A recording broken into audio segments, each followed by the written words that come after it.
বাচ্চাদের টিফিন দিতে গেলে আমাদের প্রত্যেক মায়েদেরই চিন্তা করতে হয় যে কী টিফিন দেবো, যেটা কম সময়ে অথচ সুস্বাদু খেতে হবে। তাই আজকে তোমাদের সাথে এমন একটা রেসিপি শেয়ার করব যেটা সেদ্ধ আলু আর ঘরে থাকা কিছু সবজি দিয়ে চটজলদি তোমরা বানিয়ে নিতে পারবে। খেতেও কিন্তু ভীষণ ভালো হয়। এটা তোমরা বিকেলবেলা স্ন্যাক্স হিসেবেও খেতে পারো চায়ের সাথে। নমস্কার, 16 আনা বাঙালির রান্নাঘরে তোমাদের সবাইকে স্বাগত। তাহলে চলো রেসিপিটা তৈরি করে নিই। আমি এখানে বড় সাইজের 1.5খানা আলু নিয়েছি। যেহেতু আলুর সাইজটা বড়। যদি ছোট থাকে তোমরা দুটো নেবে।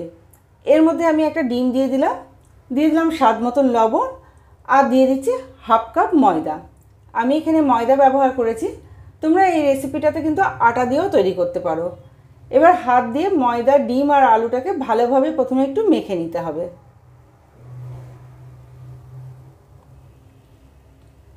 ময়দা, ডিম, আলুটা মাখার পর এখন কিছু আমি সবজি দিচ্ছি পেঁয়াজ কুচানো, গাজর কুচানো।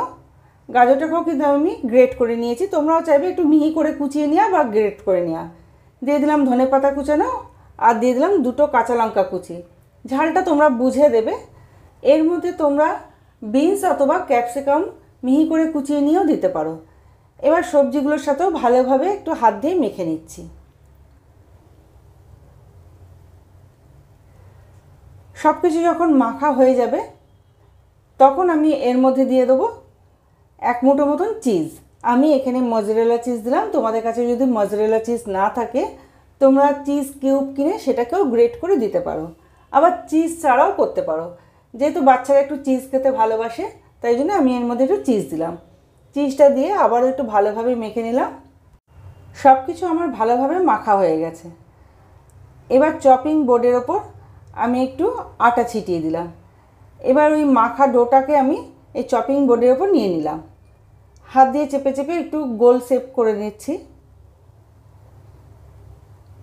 আর বেশি পাতলা করবে না, এটা কিন্তু একটু মোটা মোটাই হয়। এবার এটাকে আমি ছুরি দিয়ে কেটে নিচ্ছি।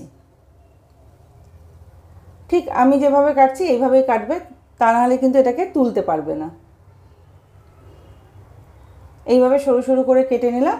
এখন চলো এগুলোকে ভেজে নেবো। তার জন্য গ্যাসের উপর ফ্রাই প্যান বসিয়ে দিয়েছি। ফ্রাই প্যানের মধ্যে দিয়ে দিলাম 1 টেবিল চামচ সাদা তেল। আমি সাদা তেল দিয়ে ভাজছি, তোমরা চাইলে এটাকে বাটার দিয়েও ভাজতে পারো। তেলটা গরম হয়ে গেলে এবার এক একটা পিস আমি এই তেলের ওপর দিয়ে দিচ্ছি।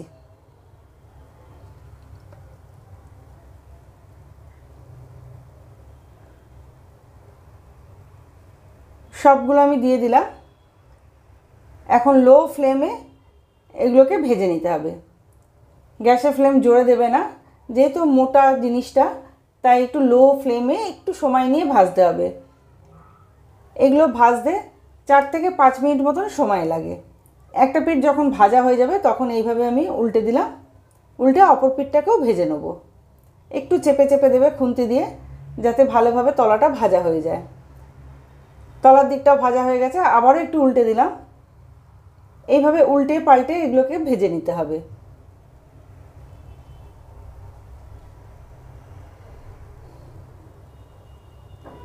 আর গ্যাসের ফ্লেম কিন্তু কখনোই জোরে দেবে না, লো ফ্লেমেই কিন্তু করবে, তাহলে কিন্তু ভেতর অবধি ভাজা হবে। সবগুলোকে আমি আরেকবার উল্টে দিলাম। সবগুলো আমার ভাজা হয়ে গেছে, দেখো উল্টে তোমাদের দেখিয়ে দিলাম। এবার এগুলোকে আমি প্লেটে তুলে নিচ্ছি। আমি প্লেটে তুলে নিয়েছি। আর এই রেসিপিটা কিন্তু চায়ের সাথে খেতেও ভীষণই ভালো লাগে। আর বাচ্চাদের টিফিনে দিলে বাচ্চারাও কিন্তু আনন্দ করে টিফিনটা খেয়ে নেবে। খুব কম সময়ে ঘরে থাকা কিছু উপকরণ দিয়েই কিন্তু এই রেসিপিটা তৈরি হয়ে যায়। চটজলদি যদি বাচ্চাদের টিফিন দিতে চাও তাহলে এই রেসিপিটা তোমরা অবশ্যই একবার বানিও। আর যদি ভালো লাগে তাহলে একটু লাইক, কমেন্ট, শেয়ার করে দিও।